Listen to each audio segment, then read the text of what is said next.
My 5-year-old daughter came home from school, final part. Hearing this, the parents present started clapping and cheering. That's why you're the teacher. You handle things so fairly and directly. Exactly, this is an elite school. Not just anyone can come here. Why does a mistress daughter need an education? You should just teach her how to seduce men like you did. Who knows, maybe she'll be even better at it and land a richer guy. Luna got even bolder. See that? This is what happens when you're a mistress. You and your daughter are destined to live at the bottom of society, hated by everyone. The scene was filled with insults directed at me, and the bystanders joined in with their jeers. The more they cursed at me, the wider Luna smiled. The teacher seized the moment to flatter Luna. Mrs. Jones, the principal said if this situation is resolved to your satisfaction, he hopes you can do us a favor. You know we're planning to expand the school, and all the land around here belongs to Martin Group. What do you think? Crossing her arms, Luna arrogantly replied, don't worry, I'm very pleased with how you handled things today. When the time comes, I'll just say the word, and my husband will give you all the land you need. The teacher couldn't stop smiling. Thank you in advance, Mrs. Jones. Luna, my husband has worked with Martin Group before. Could you keep us in mind for future deals? My company's looking to switch industries too. I'd love to have the chance to work with Martin Group in the future. Luna, here's a no-limit shopping card from my mall. I hope we can stay close. In an instant, the parents scrambled to curry favor with Luna, each trying harder than the next to flatter her. Some even went so far as to slip their bank cards into her bag. Luna reveled in the attention, radiating arrogance. She raised her chin, strutted over me, and smugly said, see that? This is the power of money and influence. Someone like you, a nobody mistress, will spend your whole life spreading your legs, hoping for scraps from men. But me?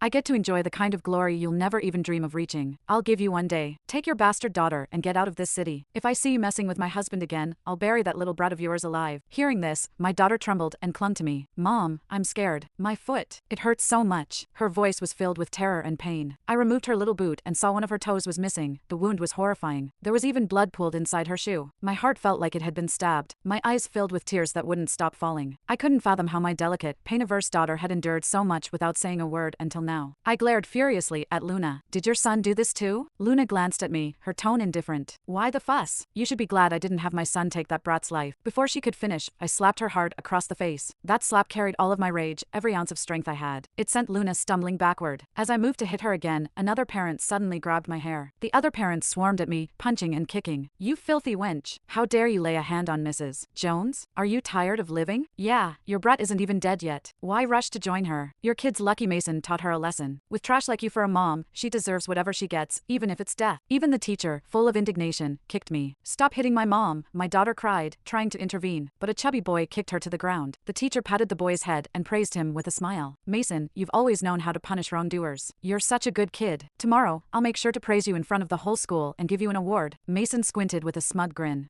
It's what I'm supposed to do. I'll beat that brat every time I see her. I was lying on the ground, trembling with rage as I gritted my teeth. You'll regret this. Hearing this, they burst into laughter as if I had told the funniest joke in the world. Did I hear that right? A lowly mistress has the nerve to make threats? Hilarious. This wench actually thinks she's someone important. Mrs. Jones is the CEO's wife. Squashing her is as easy as crushing an ant. This worthless tramp can't do anything, so she's just throwing a tantrum. Ha ha ha. What a disgrace. If I were her, I'd have already offed myself. The parents held me down, relentlessly mocking and humiliating me. The bystanders weren't any better, spitting at me and hurling insults. Basking in their support, Luna drove her sharp, high heel into my face. Ha ha ha. Regret? I've never regretted anything in my life. I'd love to see how someone like you could make me regret a thing. Just as she finished, a line of luxury cars sped up and stopped at the school gates. One after another, men in suits quickly stepped out of the cars. The sudden commotion caught everyone's attention. The noisy crowd fell into an eerie silence. The parents who had been holding me down immediately let go, straightened up, and turned their eyes toward the scene. Luna withdrew her foot, her gaze fixed on the convoy of luxury cars. I quickly stood up and helped my daughter off the ground. Under everyone's watchful eyes, a man in a suit walked to the lead car and respectfully opened the door. Out stepped David, dressed in a tailored suit, exuding a charisma that instantly drew the attention of the crowd. His handsome appearance and distinguished aura caught everyone's eye. Isn't that Mr. Jones? Yes, it's him. Wow, even his entrance is so grand. And he's so handsome too. No wonder that shameless woman was trying so hard to cozy up to him. As the envious murmurs grew louder, Luna proudly approached David, linking her arm through his. Honey, what are you doing here? She asked, smiling sweetly. David gave her a loving smile and replied, didn't you mention you had a little run-in at the preschool? Of course, I came to back you and our son up. Luna batted her eyes at him, clearly enjoying the attention. Really? So no matter who messes with me, you'll always be on my side? David didn't hesitate. Of course, you and our son are my treasures. Anyone who dares to hurt you will have to deal with me. Seeing that David was fully prepared to stand up for her, Luna beamed with pride. The other parents were green with envy. I've always heard that Mr. Jones spoils his wife. Now, it's clear he really does. Look at them. A perfect couple if I've ever seen one. Exactly. I don't understand how some people have the nerve to try to wreck their marriage. And she dared to mess with Mrs. Jones? She's way out of her league. Mr. Jones is about to handle this. Let's see how that homewrecker holds up now. Amid the gossiping crowd, Mason suddenly ran up to David and threw his arms around him. Dad. David knelt and scooped Mason up in his arms. Hey buddy, your mom tells me someone gave you trouble at school? Mason smirked, his eyes narrowing into slits. Yeah, there was this little brat. When I hit her, she almost pushed me down, but I really gave her a lesson. I even cut her toe. David pinched Mason's chubby cheeks and smiled approvingly. Good job, my boy. You're really something. If anyone dares to fight back in the future, you hit them as hard as you want. Don't worry about it. I will handle everything afterward. Got it? Mason nodded firmly. Got it, Dad. Good boy. After praising Mason, David turned to Luna. Now show me who had the nerve to mess with our son. Hearing this, Luna immediately led David through the crowd and pointed at me and my daughter, shouting, Honey, it's that shameless mother and daughter over there. David followed where Luna pointed, his gaze shooting towards me and my daughter like a sharp blade. His eyes were full of disgust and anger, as if we were the most despicable beings in the world. He strode forward, the corners of his expensive suit fluttering in the wind. Each step seemed to carry the imposing pressure of judgment. I hugged my injured daughter tightly and fearlessly met his gaze. Although my heart was filled with sadness, there was also a hint of determination within it. My daughter was shivering in my arms, her little face covered with tears due to pain and fear. I gently comforted her, trying to give her some strength. Just as David was about to reach us, a shrill police siren approached from afar, cutting through the tense atmosphere. The red and blue flashing police lights shone on the various expressions of the people. The policeman quickly got out of the car, and the officer in charge, with a cold look in his eyes, swept his gaze around and said in a deep voice, We received a report that there has been a serious incident of violent assault and intentional destruction of property here. What exactly happened? For the follow-up outcome, you can search for 277510 in the novel shorts software.